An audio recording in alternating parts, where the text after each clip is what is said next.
The ancient chamber was colder than anything Aaron had ever felt inside the abandoned outpost.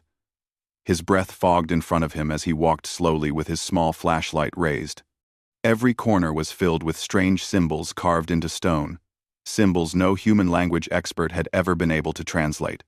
The air smelled old, untouched for centuries, and the silence around him felt too heavy, as if the room itself was holding its breath. Aaron had explored dozens of forgotten alien sites in his career, but something about this one felt different. Even before stepping inside, he felt a strange pull, like the place was calling to him.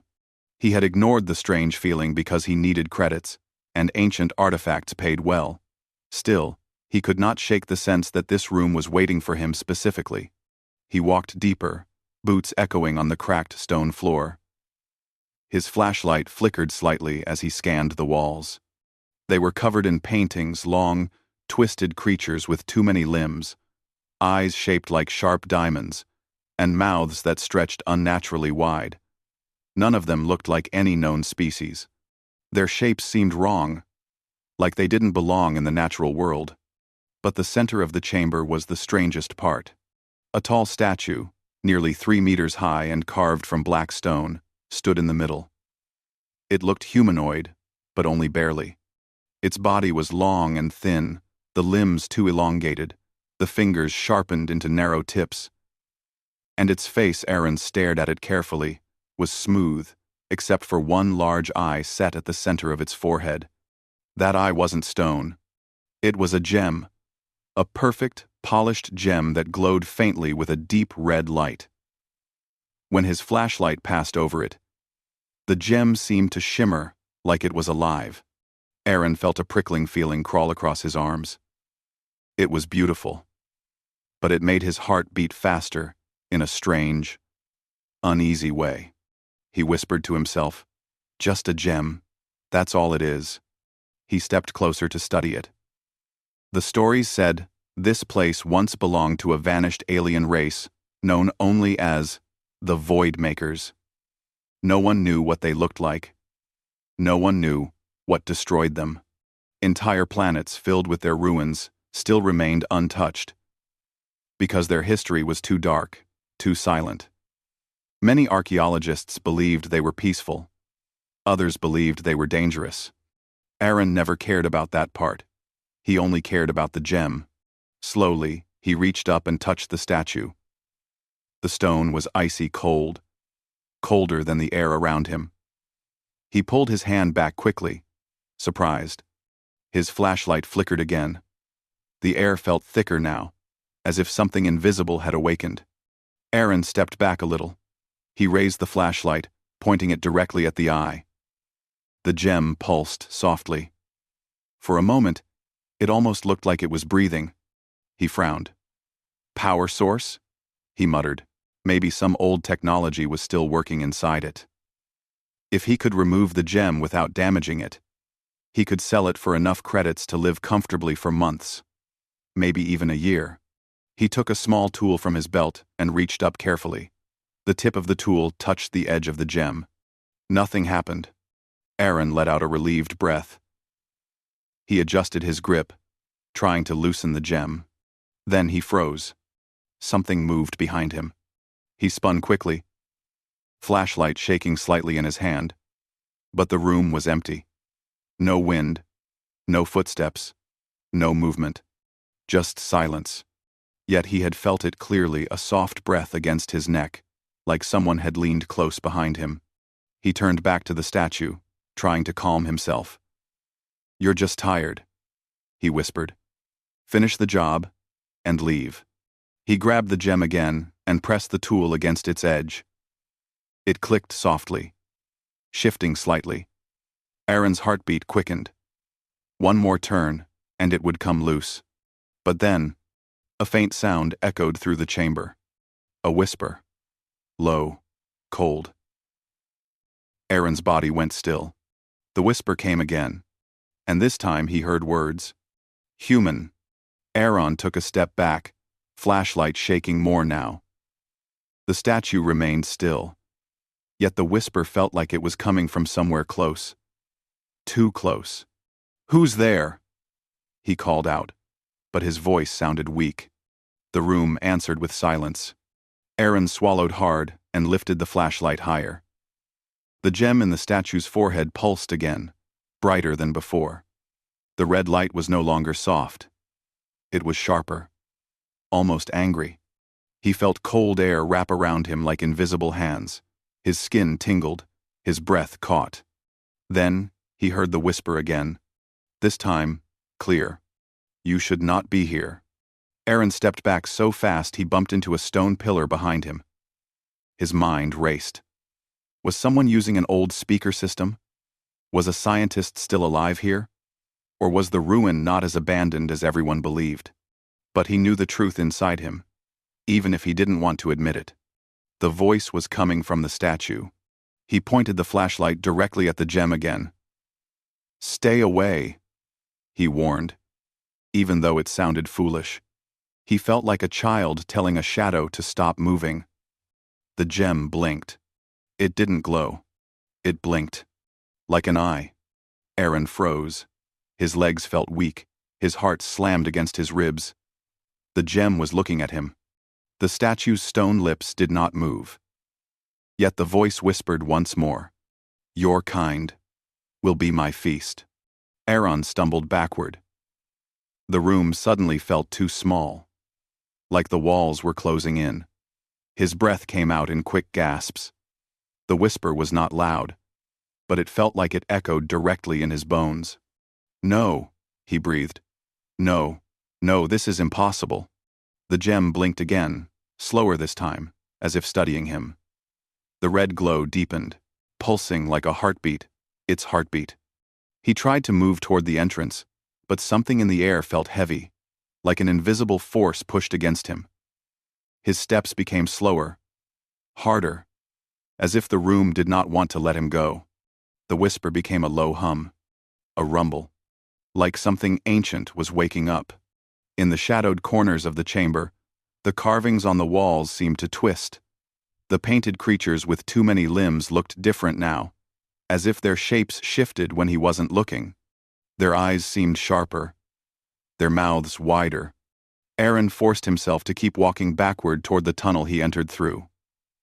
Every second felt longer. The hum grew louder, vibrating through the floor. He glanced back at the exit. It was still open, but something dark, like a faint shadow, slithered across the ground behind the statue. Aaron blinked rapidly, unsure if it was real or just his fear playing tricks on him. The shadow moved again, stretching toward him like a living thing. I need to get out, he whispered. He turned to run, but the hum suddenly stopped. Silence crashed back into the room.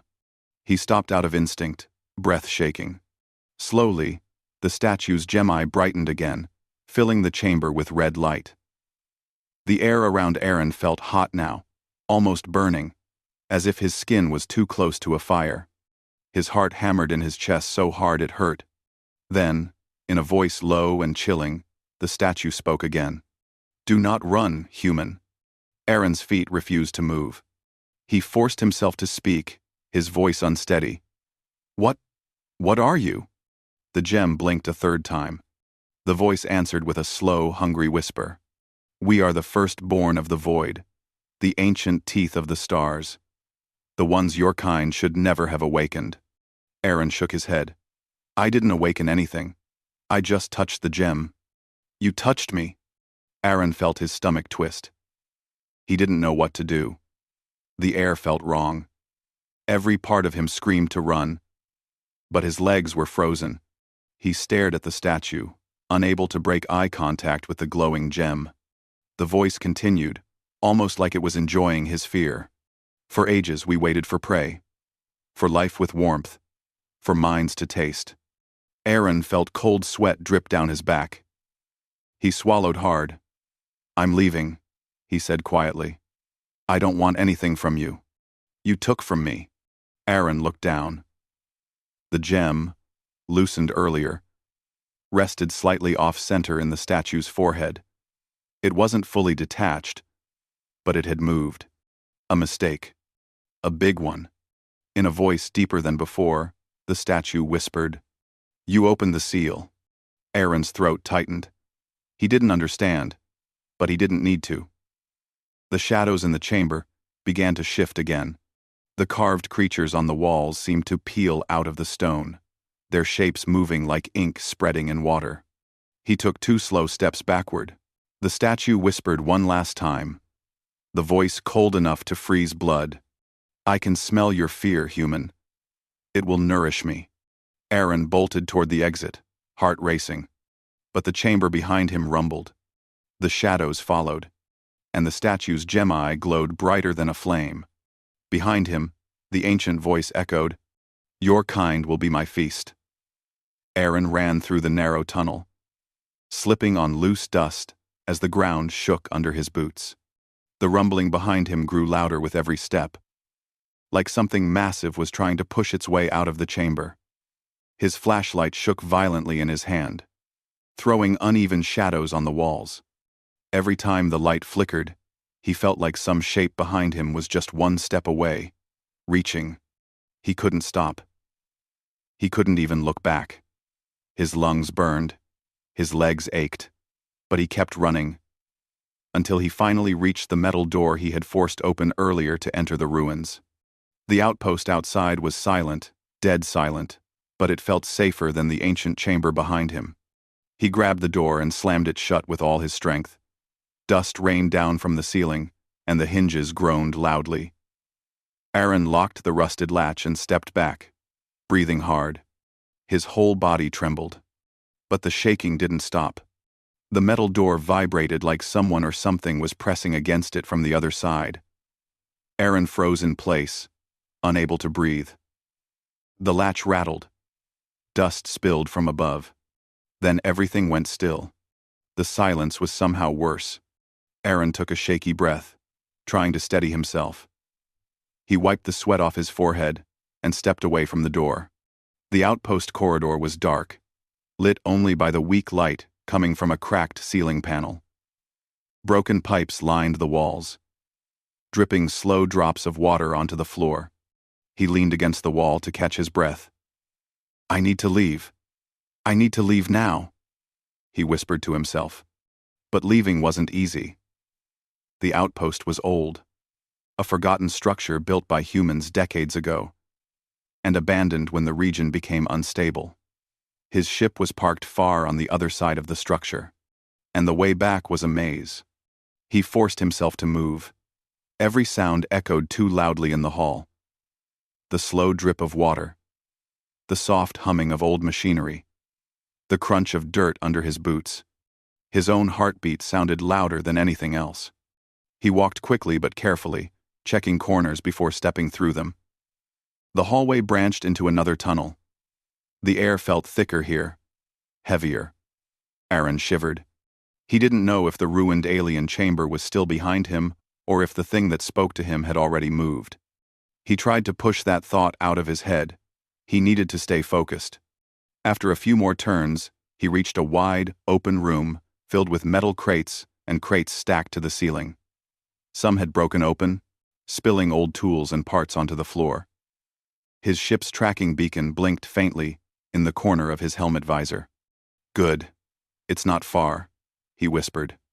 He stepped into the room, flashlight pointed ahead. The floor was covered in old footprints, his from earlier. But something else was strange. Some prints overlapped his, but they weren't shaped like boots. They looked like smudges, long, thin, almost like wide scratches dragged across the floor. They were so light he barely noticed. But when he knelt down to look closer, his skin crawled. He didn't hear anything enter with him. He didn't see anything move behind him. But something had followed. Aaron stood up quickly and began to move faster. He passed through the storage room and into the next corridor. He kept glancing back every few steps, expecting to see the gem eye glowing behind him. But the outpost stayed empty. Too empty. He finally reached the door that led to the outer yard where he had parked his small exploration craft. The keypad beside it flickered weakly. Aaron typed the code, hands shaking. The door opened halfway and stuck, grinding loudly. Aaron squeezed through the gap, scraping his shoulder on the sharp metal. Outside, the pale blue sunlight of the planet hit his face, calming him for a brief moment. Fresh air filled his lungs, a big relief after the heavy, stale air inside the ruins. His ship was there, small, scratched, and old, but right where he left it. It sat on the dusty ground. Engines still warm from earlier use. Aaron ran toward it. Then he stopped. The ground beneath the ship looked disturbed. The dust around it was moved, swept in a strange circular pattern. He crouched down. It looked like something had slithered around the ship in circles, dragging its weight as it moved. Aaron's breath hitched. The whisper came back into his memory. "You opened the seal." He stood slowly and tapped his ship's side panel to open the hatch. The panel did not respond. He tapped it again. Nothing. His identification chip in his glove should unlock it automatically. Something had disrupted the system. Aaron tapped harder, hitting the metal. In desperation, the hatch slid open halfway with a slow, sickening groan. Like something inside was resisting. Aaron froze with his hand on the edge. His ship was too quiet. He leaned forward a little to look inside, and every hair on his body stood on end. The inside of the ship was dark. Darker than it should be. Like light couldn't enter past the threshold. The familiar seats, controls, screens, none of them were visible. It was like looking into a deep cave. Aaron took a step back. No, no, no. Not inside my ship, he whispered. A cold breath came from the darkness. A whisper. His heart stopped for half a second.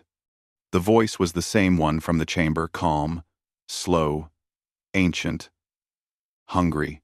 You tried to run. Aaron stumbled backward so fast he nearly fell. He grabbed his bag, threw it behind him, and turned to sprint across the dusty yard. He didn't know where he was going.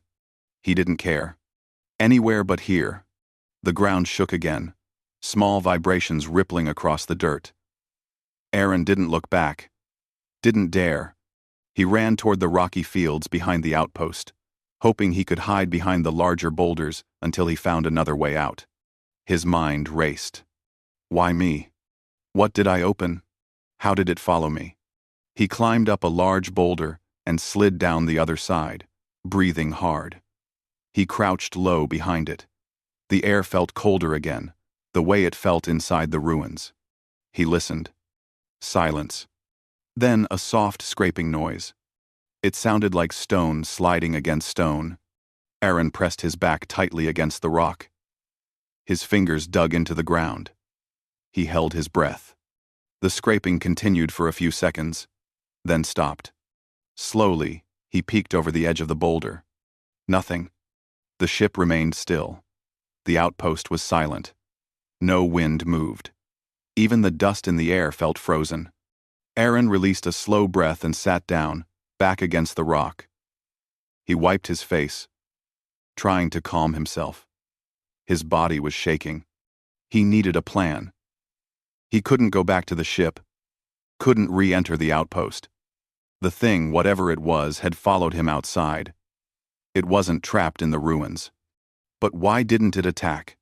Why did it only whisper? He remembered the paintings on the walls, the creatures with too many limbs, too many eyes, stretched bodies with sharp features. If the statue was one of them, or something connected to them, then maybe it wasn't fully awake yet. Maybe it needed something from him.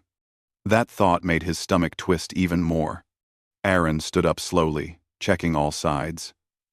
The horizon was empty. No movement. No life. Just endless, rocky ground. He walked toward the small canyon behind the outpost where he had earlier scouted for minerals. The canyon offered high walls and many narrow paths.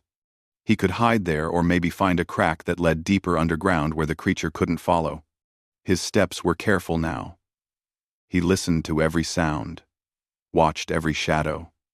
The further he walked from the outpost, the calmer he felt. But it was a fragile calm, like walking on cracked glass. After a few minutes, He reached the canyon entrance, a narrow path between tall stone walls. He slipped inside and followed the winding path deeper. The air here was cooler. Folded between layers of old rock, he found a wide ledge and climbed up, sitting with his back pressed to the wall. From here, he could see the entrance of the canyon clearly. If anything tried to enter, he would know. He took slow breaths, trying to control his fear. But the silence around him felt almost unnatural. Even the wind didn't blow here. Minutes passed, then something changed. A faint vibration in the stone beneath him. Very soft at first, then clearer.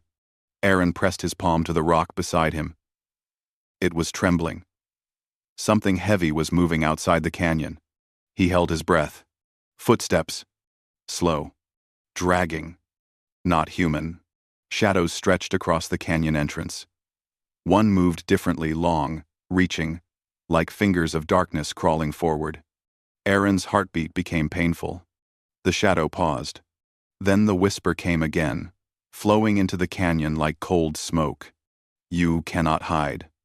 Aaron pressed himself against the wall, eyes wide. The whisper continued, softer now, almost curious. You touched the seal, and now your fear feeds me. Aaron's hands shook uncontrollably. He looked around desperately for a path deeper into the canyon, anywhere to run. But the ledge ended sharply. He couldn't jump without breaking something. The shadow grew longer. The voice deepened. Come to me, human. Aaron forced himself to move. He crawled along the narrow ledge, hugging the wall, searching for any crack, any space big enough to slip through. The canyon floor darkened as something blocked the light outside. Aaron didn't want to look. He didn't want to see. But he couldn't stop himself. Slowly, he peeked over the edge. The entrance of the canyon was no longer empty. Something stood there. Something that wasn't stone. Something that shouldn't exist. It didn't move like a living creature. It didn't stand like one.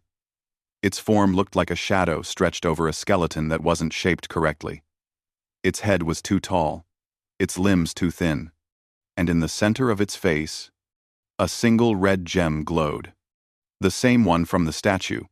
Aaron felt the coldest fear of his life. The creature's eye blinked once.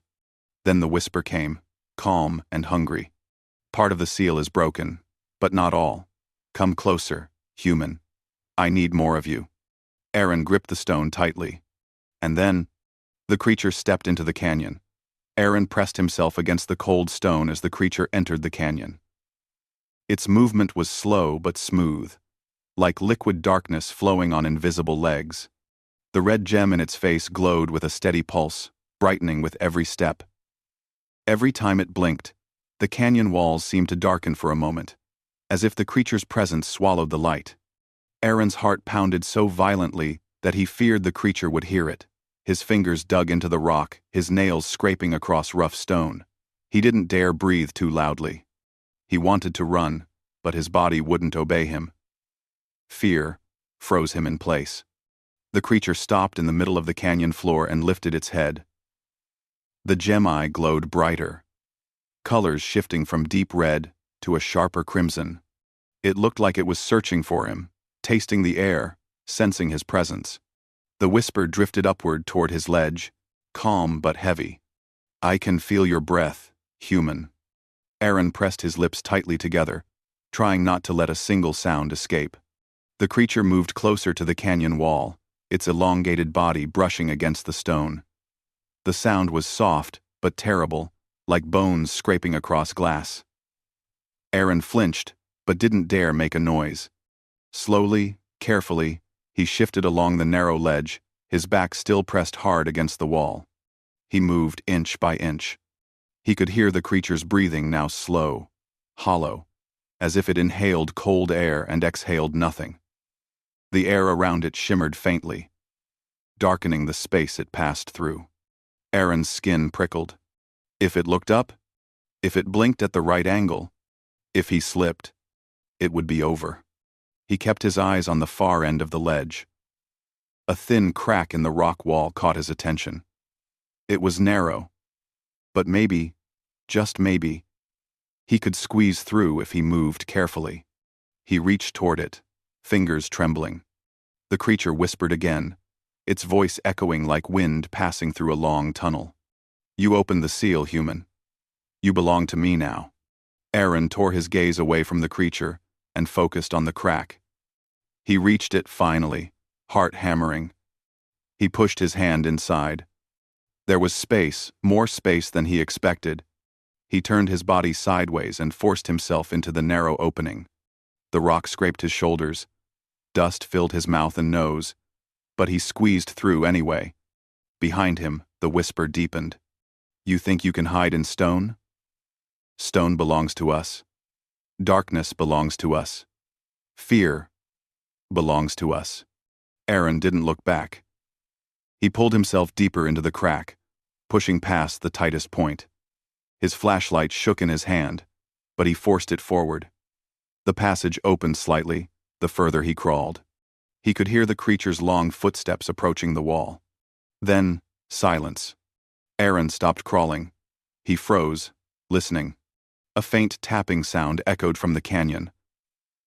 The creature was tapping the wall, looking for hollow spaces, looking for him. Aaron bit back a gasp. He crawled deeper, moving faster now. The crack widened into a small underground path, narrow but tall enough to stand in. Aaron pushed himself up, breathing heavily. This was new. He had never seen this part of the canyon before. It wasn't on any map or drone scan.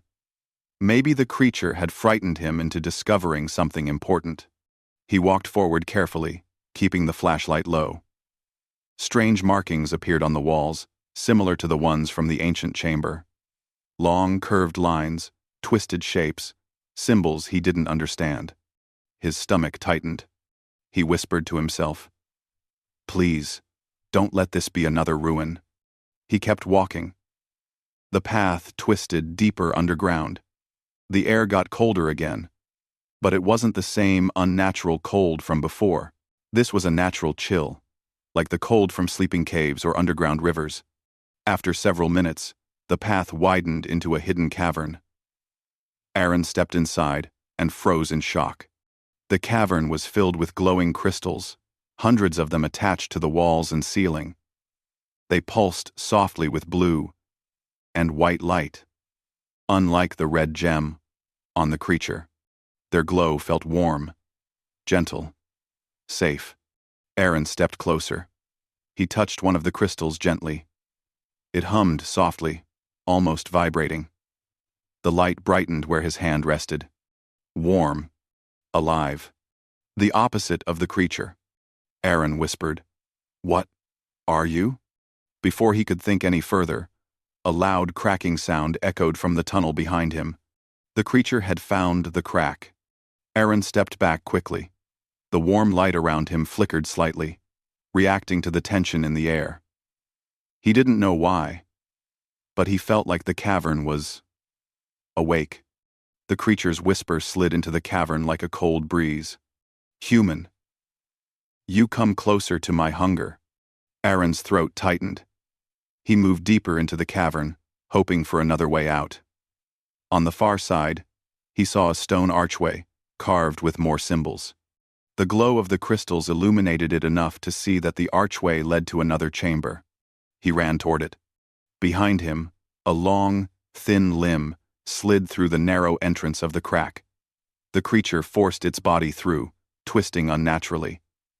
Bones cracked. Shadows stretched. Aaron didn't look back, but he could feel its presence growing stronger. He sprinted across the cavern and passed through the archway. To his surprise, the next chamber was different. It wasn't filled with crystals. It wasn't filled with ruins. It was filled with giant stone slabs, thick, heavy, carved with strange text. They looked like warnings.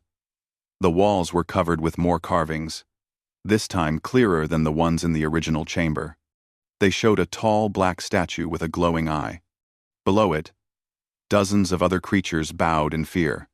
And below them, a human figure stood holding a glowing crystal, driving the creatures back. Aaron stared, breath caught in his chest. This wasn't just a ruin. This was a record. A story. And the story showed humans fighting these creatures a long, long time ago. Maybe humans and the Voidmakers had crossed paths before. Maybe humans had defeated them once, or sealed them away. Aaron looked down at the glowing crystals on the walls around him. Were these the same crystals shown in the carvings? The creature's whisper slid into the chamber again, lower and angrier. You enter sacred ground. Aaron spun around. The creature squeezed through the final gap in the stone and entered the slab chamber. The red gem eye glowed brighter than ever. Shadows curled around its limbs. Aaron stumbled backward. His foot hit one of the glowing crystal fragments lying near the base of a slab. The crystal hummed. A wave of warm light rippled across the floor. The creature hissed. Aaron froze. The creature stepped forward, but the crystal's glow pressed against it like invisible heat. It recoiled slightly, gem blinking rapidly. Aaron picked up the crystal, shaking. The warm energy moved through his palm, traveling up his arm. It wasn't painful. It felt protective, steady, like someone holding his hand in the dark. He held the crystal up. The creature let out a low, rumbling growl. You have touched their light, the light that stole our world. Aaron took a step back but held the crystal tighter. Stay back, he said, voice trembling but louder than before. The creature's gem eye flickered. Its voice grew deeper, almost wounded. We slept for ages, sealed away by fear, by your kind. And now, you wake us again. Feed us again. Aaron shook his head. I didn't wake you. I didn't want any of this. You touched the seal, the creature whispered. You opened my hunger. Aaron backed toward the far wall, crystal raised. The warm light surrounded him like a shield. Every time the creature moved closer, the light flared, forcing it to stop. Then Aaron made a desperate decision. He ran forward, straight toward the creature. The creature lurched back in confusion. Aaron held the crystal high, and its glow exploded outward, filling the chamber with bright white. The creature screamed a sound that shook the stones and cracked the slabs. Shadows peeled off its body like smoke burning in fire. Its limbs twisted in pain. Aaron pressed forward, shouting as the energy pushed the creature back. The gem eye blinked frantically. Aaron stepped closer, forcing the creature toward the cavern entrance. The crystal pulsed brighter, responding to his fear and courage mixed together. The creature stumbled. The shadows peeled away completely. In one last whisper, weak and fading, it said, "You cannot stop." Then its form shattered like dark dust scattering across the cavern floor. Silence filled the air. Aaron collapsed to his knees, breathing hard, the crystal still glowing softly in his hand. He stayed there for several minutes, letting the fear drain out of his trembling body. The warm light comforted him. He looked around the chamber, at the carvings, at the ancient story, at the warnings left behind by a long-lost human presence. Humans had fought these creatures once. They had sealed them. And they had left these crystals behind as weapons or protections. Aaron stood slowly. He held the crystal close and walked back through the arches, through the cavern, past the crystals that hummed in greeting. When he reached the canyon entrance, he looked toward the outpost. The air felt lighter. The world felt awake. But in the distance, the ruins behind the outpost pulsed with a faint red glow. The seal was broken. Not fully, but enough. Aaron took a deep breath. He wasn't leaving the planet yet. Not until he understood what had awakened. Not until he understood how to stop the rest from rising. He looked down at the crystal in his hand, its light steady and warm. He whispered, "If humans sealed you once, we can do it again." And with that, he walked toward the ruins. No longer running in fear, but preparing for the battle he knew was coming.